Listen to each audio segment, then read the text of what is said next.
അഹമ്മദാബാദ് വിമാന അപകടത്തിൽ സാങ്കേതിക തകരാറില്ലെന്ന് എയർ ഇന്ത്യ. വിമാനത്തിന്റെ 2 എഞ്ചിനുകളും കൃത്യമായി സർവീസ് ചെയ്തിരുന്നു.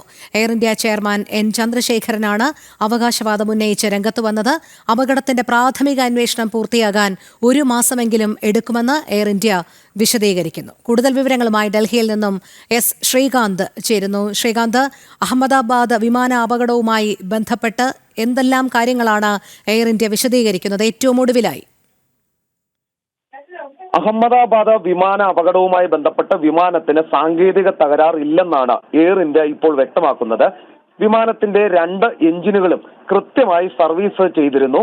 2023 കഴിഞ്ഞ മാർച്ചിലുമാണ് സർവീസ് നടന്നത്. എയർ ഇന്ത്യ ചെയർമാൻ എൻ ചന്ദ്രശേഖരനാണ് ഈ അവകാശവാദം ഉന്നയിച്ചിട്ടുള്ളത്. ഇനി അപകടത്തിന്റെ പ്രാഥമിക അന്വേഷണം പൂർത്തിയാകാൻ 1 മാസമെങ്കിലും എടുക്കും എന്നും എയർ ഇന്ത്യ വ്യക്തമാക്കുന്നുണ്ട്.